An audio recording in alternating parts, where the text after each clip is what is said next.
Hola amigos, ya estamos casi listos para empezar. Solo estamos esperando que nuestros amigos que todavía no se han conectado se puedan conectar. Quiero comentarles que para el tema de las preguntas, en la barra de abajo tienen una sección que dice preguntas y respuestas. Por favor, ahí vayan anotando todas sus preguntas, porque al final su servidor moderará las preguntas con Sergio Sarmiento. En unos segunditos ya iniciaremos para que terminen de conectarse todos nuestros amigos el día de hoy.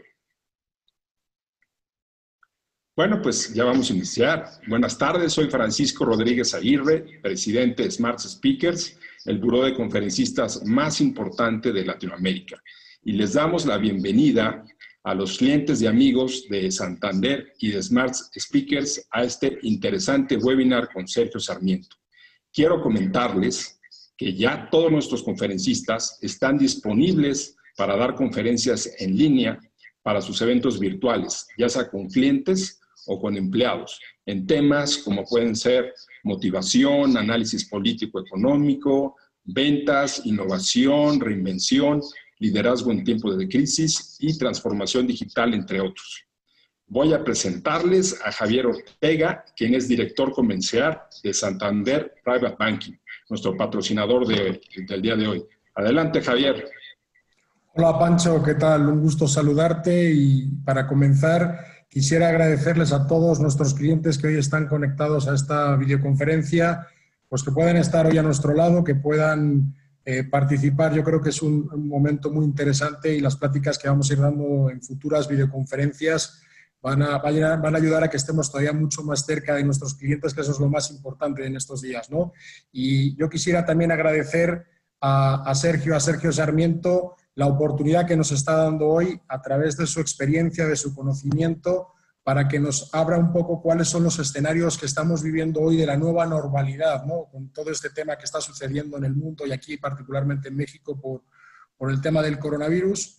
Y por último, comentarles también a todos nuestros clientes de banca privada que queremos estar mucho más cerca de todos ustedes. Seguiremos haciendo este tipo de videoconferencias mucho más adelante, les avisaremos también y a través de nuestros equipos comerciales día a día vamos a estar informándoles de todos estos temas tan relevantes. Muchas gracias a todos y le cedo la palabra a Pancho para que sigamos con la vídeo. Muchas gracias, Javier. Bueno, pues sin más preámbulo voy a presentarles a Sergio Sarmiento. Él es un conocido y reconocido analista político-económico, respetado en nuestro país. Es coautor, es cotitular del noticiario Sergio y Lupita en el Heraldo Radio. Su columna Jaque Mate se publica diariamente en el periódico Reforma y en más de 20 diarios en el país. Es miembro del grupo Media Leaders del Foro Económico Mundial de Davos. Pues bueno, Sergio, te dejamos los micrófonos.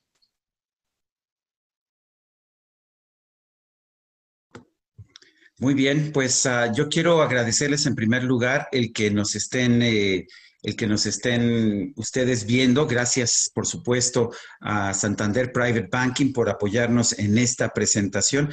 Es un momento muy complicado no solamente para el mundo, sino para nuestro país. Y de lo que vamos a tratar de hacer aquí es tratar de entender un poco cuáles son las circunstancias en este momento.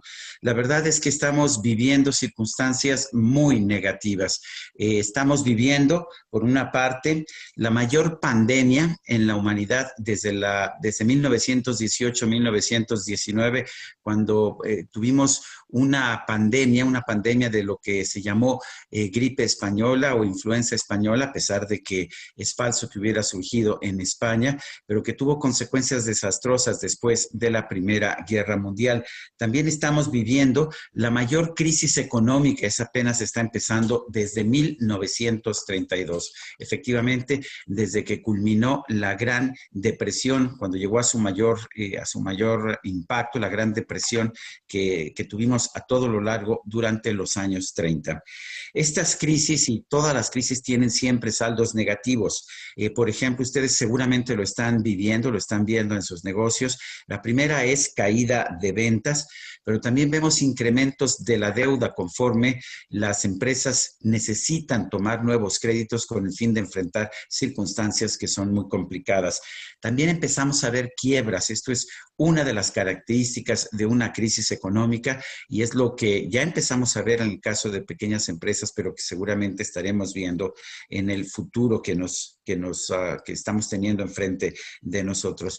Pero también las crisis tienen sus ventajas. Una de ellas es que limpian los mercados y eliminan a competidores, hacen que finalmente lo que podamos ver es un mercado más limpio, un mercado pues con menos competidores. Desaparecen los competidores más débiles y usualmente se fortalecen los más fuertes. Vinod Khosla, uno de los grandes empresarios del mundo, uno de los creadores de tecnologías, de empresas de alta tecnología allá a principios de este siglo, solía decir una frase que me parece maravillosa en estos momentos. Y la frase es: una crisis es algo que nunca se debe desperdiciar. ¿Y por qué lo decía? Porque él decía que las crisis no vienen con tanta frecuencia y a veces la gente no se da cuenta de que las crisis tienen consecuencias negativas, por supuesto, pero también pueden tener consecuencias positivas para unos cuantos. El gran truco es ser de esos cuantos que son los que gozan de las consecuencias positivas. En julio del 2019, el FMI pronosticaba que el mundo iba a tener un crecimiento de 3.5% en 2020, ¿sí? O sea, apenas el año pasado, este era el pronóstico oficial del Fondo Monetario Internacional, una expansión en la economía mundial de 3.5%. Hoy está calculando una contracción, una caída de 3.3%. La verdad es que no hay en la historia del Fondo Monetario Internacional un precedente en el cual un pronóstico de crecimiento como el que tuvo originalmente el año pasado se hubiera trocado en una contracción tan importante como la que estamos viendo en estos momentos para este 2020, de 3.5 a menos 3.3%. Las cifras son muy desiguales en el mundo, también según lo que nos está diciendo el Fondo Monetario Internacional. En los Estados Unidos, por ejemplo, que es nuestro principal socio comercial, por eso es tan importante todo lo que ocurre en los Estados Unidos para nosotros, se espera una contracción de 3.8%, y se han perdido, de hecho, ya más de 40 millones de puestos de trabajo si medimos este criterio sobre la base de las solicitudes de seguro de desempleo en la Unión Americana. China va a tener un crecimiento, según el FMI, de 1.0%. Es muy poco en comparación con lo que tiene China normalmente, pero 1.0% es todavía una cifra sorprendente ante lo que está aconteciendo en el mundo en estos momentos. Canadá se va a contraer en 4.3%.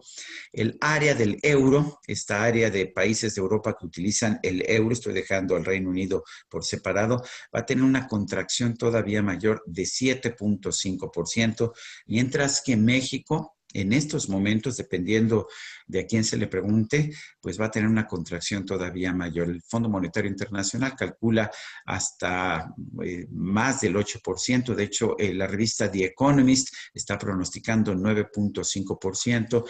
Y en los distintos escenarios que dio a conocer el Banco de México hace apenas algunos días, hay un escenario en el que se tendría una contracción de México de 8.8%. Fíjense lo que son las cosas. La economía de los Estados Unidos había venido creciendo a un ritmo realmente sorprendente, un ritmo que parecía notable, sobre todo porque habíamos tenido una tasa de crecimiento a lo largo de una década, mientras que en México la situación era muy distinta. Tenemos que reconocer que mientras la economía estaba creciendo en los Estados Unidos, en México la contracción empezó desde antes. Empezó en 2019. Efectivamente, en 2019 tuvimos una contracción ya ajustada por el INEGI de 0.3%, sí, menos 0.3%, a pesar de que había crecimiento saludable en nuestro principal socio comercial. Y esto lo tenemos que tomar en cuenta. Ya nosotros veníamos con una economía que se estaba contrayendo. A ver, ¿cuáles eran los factores? Pues simple y sencillamente, los mexicanos ni los ni aquellas empresas extranjeras que invierten en nuestro país estaban invirtiendo. Había temor, había pues circunstancias que no estaban claras, de manera que tuvimos una contracción del 10% de la inversión fija bruta en el primer trimestre del 2020. Esto antes de que nos pegara de lleno la crisis que estamos viendo en estos momentos. Y mientras tanto, la tasa de contracción de la industria de la construcción, la cual es muy importante porque pues genera una gran cantidad de empleos, pero además todos sabemos que la construcción hace que se generen otros empleos a lo largo y a lo ancho de la economía, tuvo un descenso brutal de 17%. De hecho, la contracción de la industria de la construcción empezó desde hace años, pero se profundizó a partir del último trimestre del 2018 y desde entonces hemos visto una situación de decrecimiento muy notable. Del lado positivo, y quizás algunos de ustedes me van a decir, Sergio, con esas cifras que nos estás dando, ¿cómo puedes hablar de un lado positivo? Bueno, siempre hay un lado positivo. Vean ustedes, por ejemplo, tenemos un tratado comercial, un nuevo tratado comercial entre Estados Unidos, Canadá y México, el TEMEC, que pues va a entrar en vigor el próximo 1 de julio. Sabemos que una de las razones de la contracción de la inversión fija bruta, la inversión productiva en 2018, eran los ataques de Donald Trump y era la incertidumbre acerca de lo que venía. El que tengamos reglas claras en el comercio con los Estados Unidos a través de este tratado comercial México, Estados Unidos, Canadá es muy importante.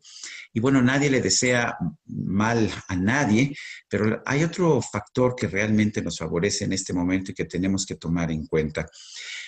Donald Trump, el presidente de los Estados Unidos, que es un presidente muy visceral en muchas de las decisiones que toma, ha dejado de utilizar a México como el punching bag, como esta perilla para estar golpeando constantemente y ya no está usando a México en sus discursos negativos, en los que busca villanos con los cuales atacar a sus rivales, pero presentarse como el gran presidente salvador de la Unión Americana. Está usando constantemente a China y cada día toma medidas más drásticas en contra del gobierno y de la economía de China.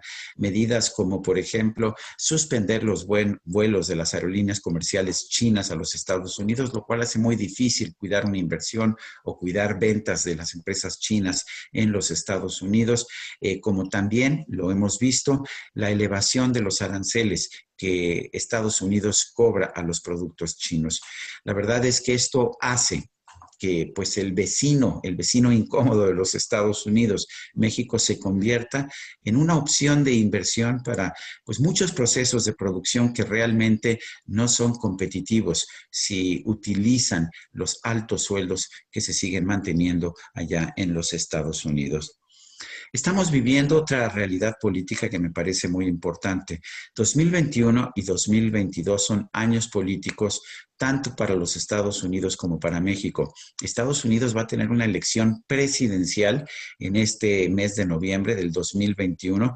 En estos momentos en las encuestas, Joe Biden, gracias a los errores de Donald Trump y a pesar de que había una economía boyante hasta antes de que empezara la pandemia, Joe Biden en estos momentos tiene una ventaja de 10 puntos porcentuales sobre el presidente de los Estados Unidos, sobre Donald Trump.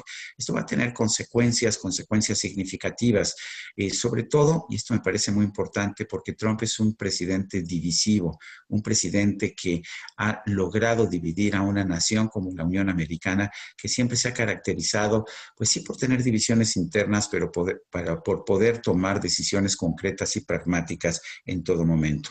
Y en México, en 2021, vamos a tener elecciones federales. Por una parte, para elegir una nueva Cámara de Diputados, no se va a mover el Senado, pero también elecciones locales en muchas entidades de nuestro país. ¿Qué podemos esperar? Esto es muy importante. En este momento deberíamos esperar un triunfo de Joe Biden en los Estados Unidos. Esto tiene sus pros y sus contras para México. Y podemos esperar también, en el caso de México, una situación bastante más complicada. Es muy probable que el partido en el gobierno Morena logre una mayoría, pero es difícil pensar que ratifique una mayoría absoluta de más del 50%. Si el presidente Andrés Manuel López Obrador pierde ese 50%, a pesar de que mantenga la mayoría absoluta en el Senado, le será más difícil tomar decisiones unilaterales como las que ha venido tomando hasta estos momentos. Me parece muy importante, y lo ratifico aquí, que ha bajado la retórica antimexicana de Donald Trump, que hay una buena relación hasta este momento entre Donald Trump y Andrés Manuel López Obrador. En este momento México no es el villano favorito de los Estados Unidos.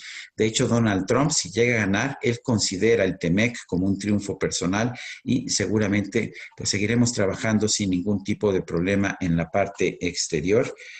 Pero a ver, todos sabemos que Donald Trump tiene una retórica hiriente, que es un personaje volátil y que puede tomar decisiones que le hagan daño a cualquier relación económica en cualquier momento.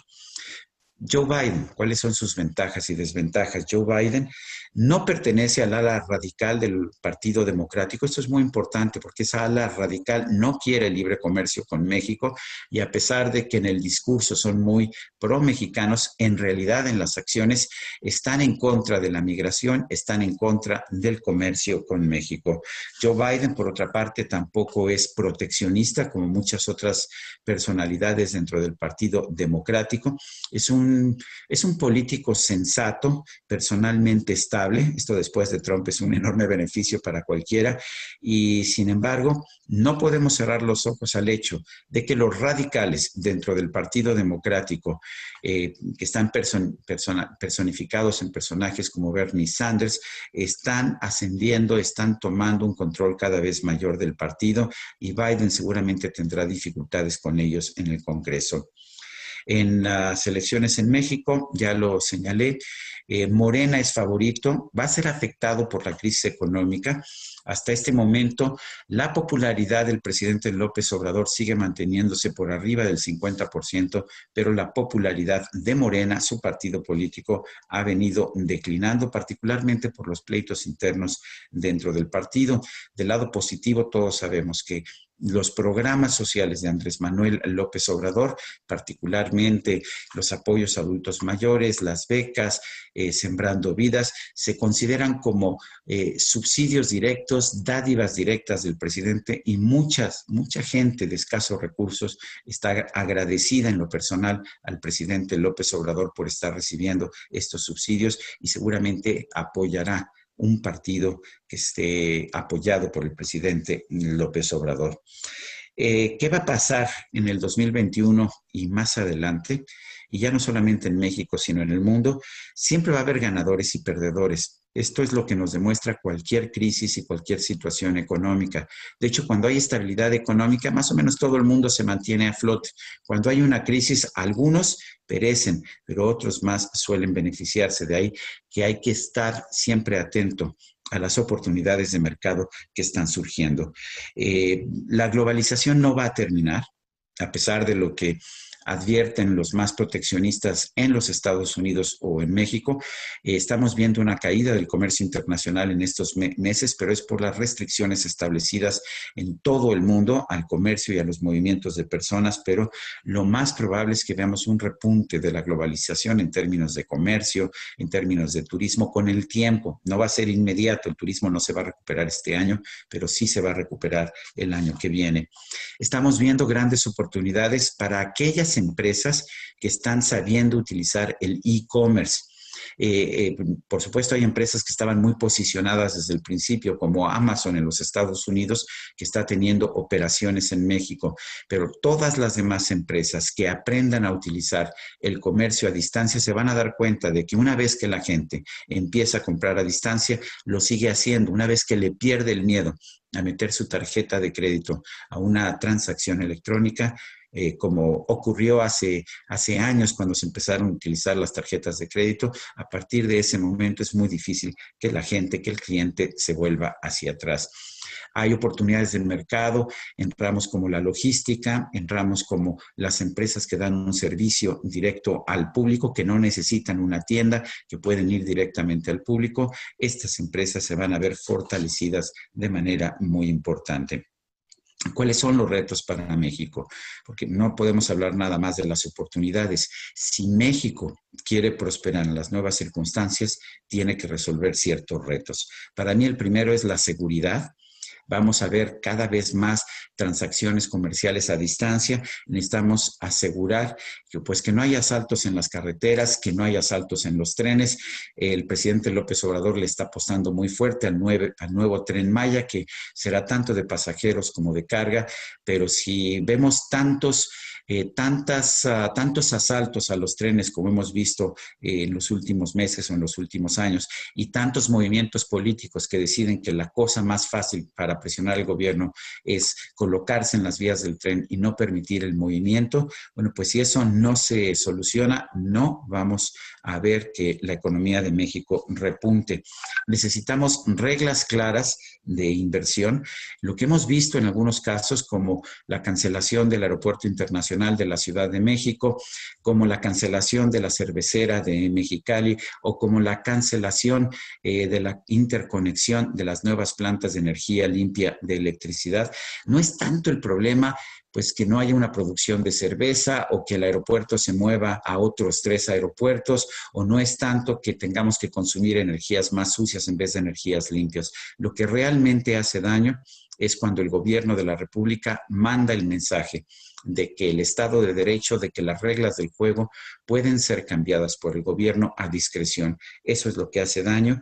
Tiene que ser muy consciente el presidente Andrés Manuel López Obrador, como lo son algunos miembros de su equipo de trabajo, Alfonso Romo, el secretario de Hacienda Herrera, como ellos sí son conscientes de que este cambio constante de reglas está haciendo daño a la inversión productiva.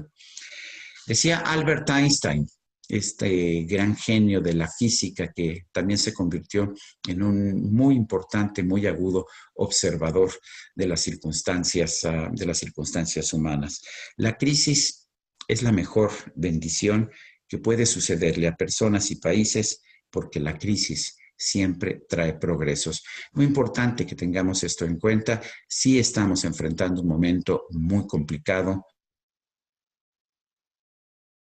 pero si somos un poco inteligentes, si advertimos las oportunidades en el camino, podemos ser no solamente de quienes sobrevivan, sino de quienes se fortalezcan en esta crisis. Pues yo quiero dejar esta reflexión aquí. Sé que hay mucha gente escuchando y sé que hemos establecido un sistema para que se me manden algunas preguntas a través del chat. Francisco Rodríguez, nuevamente a Smart Speakers.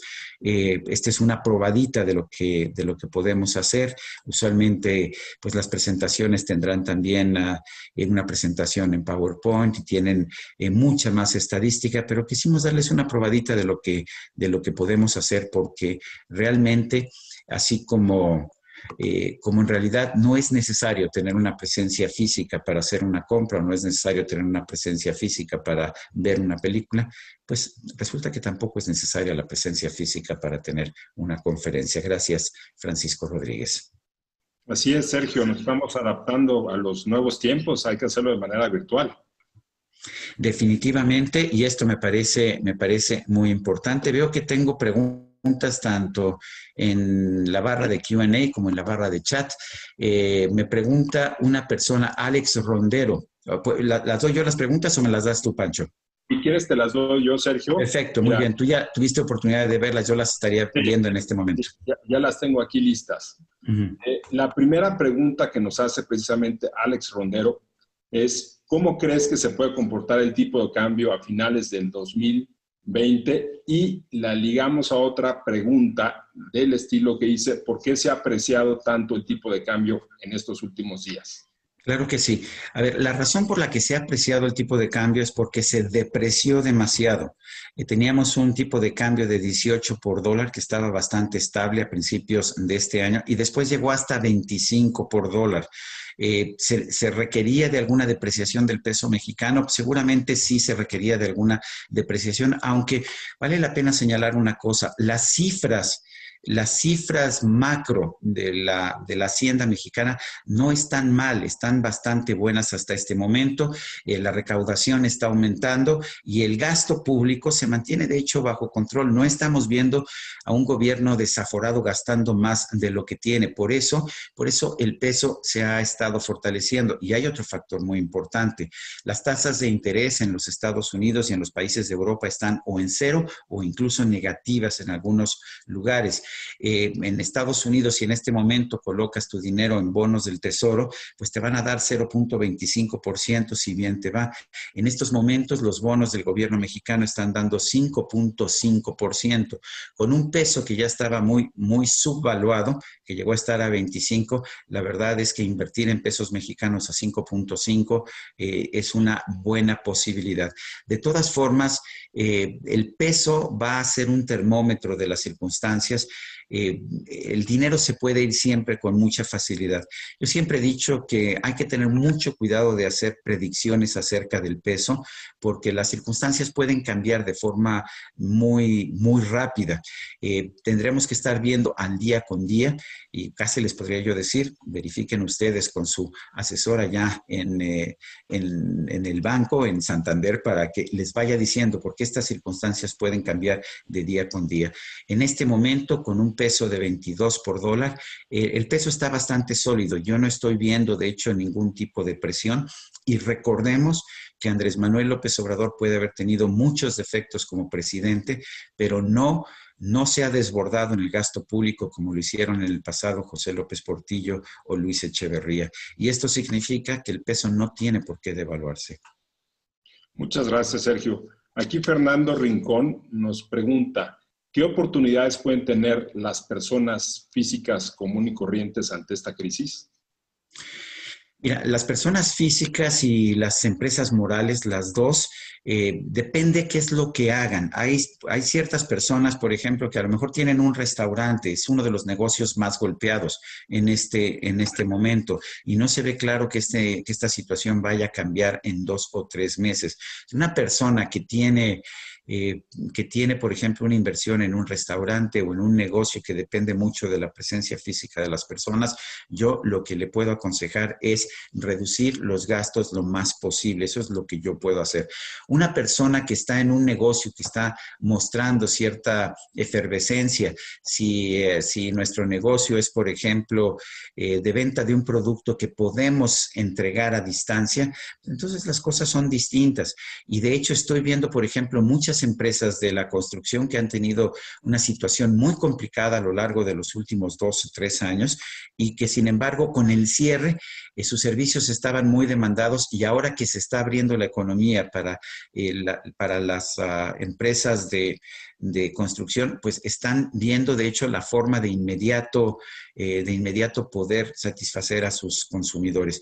Si nosotros vemos, hay algunas empresas comerciales, las empresas tradicionales que han estado cerradas, pero si ven ustedes las cifras al primer trimestre de empresas como la Comer o como Walmart, que no se han cerrado y que venden al menudeo, van a ver ustedes incrementos notables tanto en sus ventas como en sus EBITDA, esto es en sus utilidades operativas. Cada persona y cada empresa es distinta. En términos generales, ¿qué nos dice una crisis? No pierdas tu liquidez, no gastes, no inviertes, mantén tu liquidez por la incertidumbre del momento. Pero a ver, si tú como persona física has soñado toda tu vida con comprar una casa en San Ángel y resulta que te ofrecen una casa con un descuento del 30 o el 40% de lo que la viste hace un año y te gusta la casa, pues yo diría es quizás un buen momento para comprar. La regla para todos es compra barato y vende caro. En este momento es muy difícil vender caro, pero no es mal momento para comprar barato. Muchas gracias, Sergio. Aquí nos preguntan, ¿quién crees que pueda ganar las elecciones en Estados Unidos y cuáles pueden ser los escenarios si gana Trump o si gana Biden? A ver, lo más probable, según nos dicen las encuestas, es que gane Joe Biden. Está en este momento 10 puntos adelante. Las cosas pueden cambiar, siempre pueden cambiar.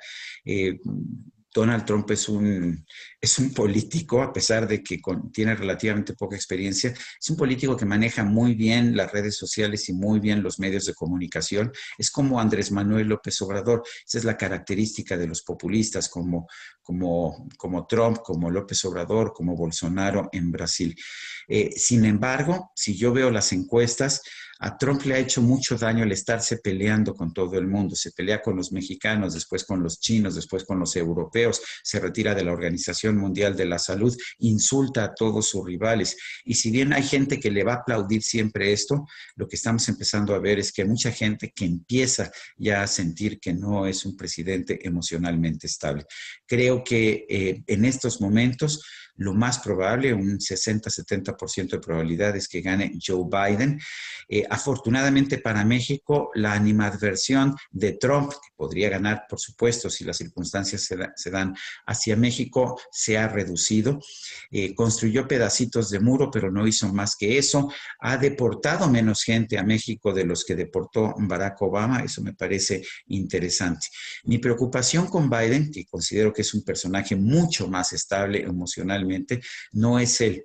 Me preocupan más bien ciertos personajes de su partido, del Partido Demócrata, que son cada vez más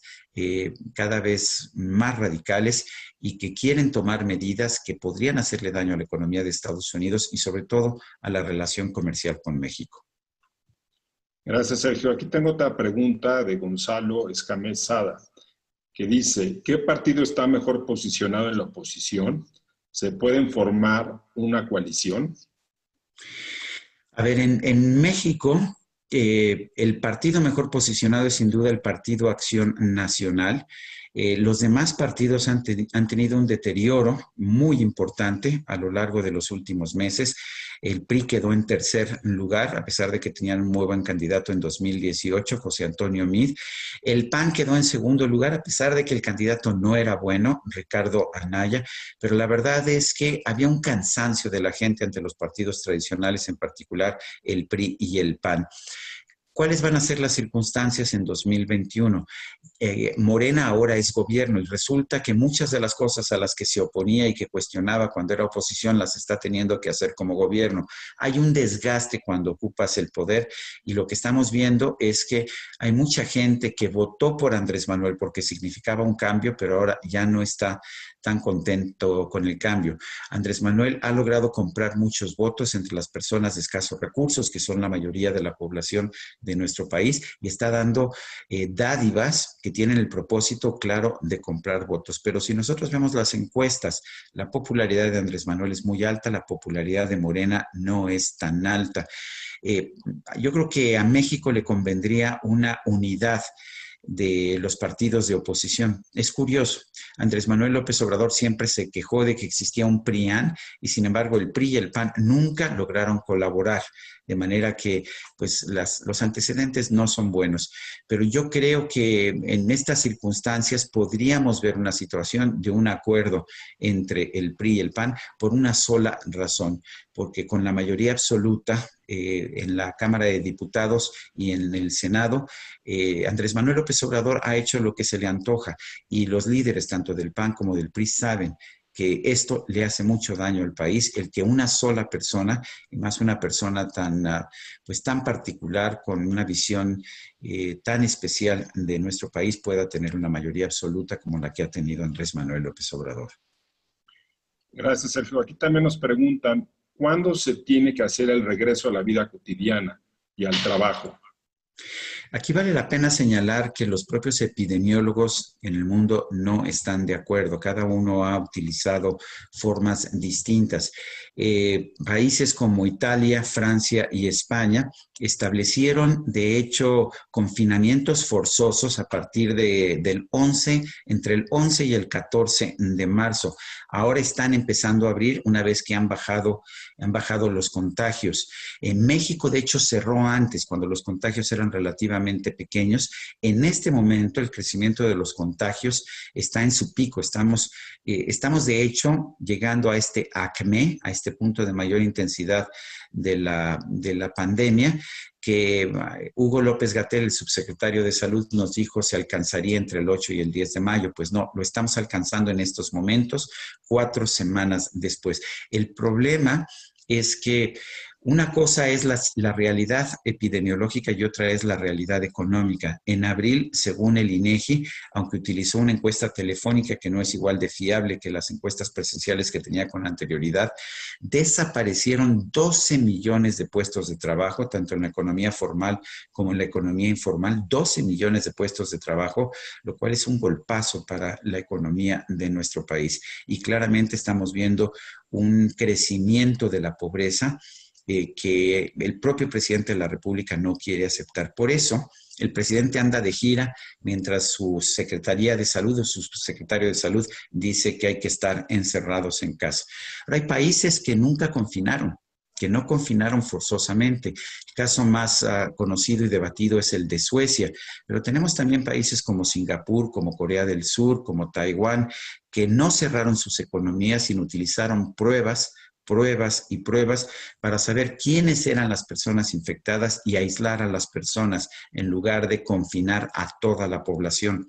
Si nosotros vemos los resultados de esos países, que además tenían otra ventaja cultural que nosotros no tuvimos y que fue rechazada por nuestro gobierno, que es el uso de mascarillas, encontraremos que un uso inteligente de las pruebas, confinamiento no de la economía, sino de las personas afectadas y sobre todo el uso de mascarillas, además de otras medidas sanitarias, porque las mascarillas solas no son suficientes, eso ayuda a bajar en un momento dado los contagios y también, por supuesto, a bajar el número de muertes.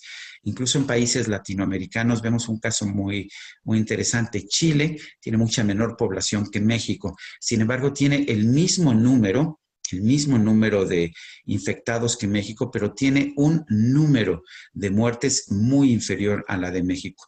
¿Cuál es la diferencia? Que Chile ha aplicado 25 veces más pruebas per cápita de los que hemos aplicado en México. Cuando me preguntan cuándo debemos abrir, yo lo que digo es, debemos empezar a abrir ya aquellas actividades que no tienes por qué cerrar por razones sanitarias. Siempre he dicho que medidas como la ley seca o como las restricciones a la circulación de vehículos privados no tienen absolutamente ningún propósito sanitario. Creo que no se tienen que tener esas restricciones. Hay ciertas actividades, por ejemplo, en restaurantes. Yo entiendo que no abramos de inmediato los restaurantes o que los abramos como se hizo en Suecia con una tercera parte de su capacidad. Pero yo lo primero que diría es, nadie ha domado la pandemia aquí está y está creciendo más que nunca y nos vamos a tardar 3 o 4 semanas para salir o para empezar a reducir las cifras, pero también sé que esto no va a desaparecer en 2 meses o en 3 meses, sino en 2 años o 3 años y yo creo que ni México ni ningún país puede darse el lujo de mantener la economía cerrada durante 3 años. Pues te agradezco mucho, Sergio, por esta interesante plática. Creo que nos llevamos una excelente impresión de lo que son tus conferencias y quiero recordarles a todos nuestros amigos que si quieren tener asesoramiento o cualquiera de nuestros conferencistas de manera virtual, contáctenos por favor a Smart Speakers, estamos a sus órdenes. Y pues no me queda más que agradecerte a ti, Sergio, pero sobre todo a nuestros amigos, clientes de Santander y también a nuestros amigos y clientes de Smart Speakers por el tiempo que han invertido en esta interesante plática. Te mando un abrazo y muchas gracias, Sergio. Muchas gracias, gracias a Santander, gracias Francisco Rodríguez y a Smart Speakers. Hasta la próxima. Hasta luego.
Bye.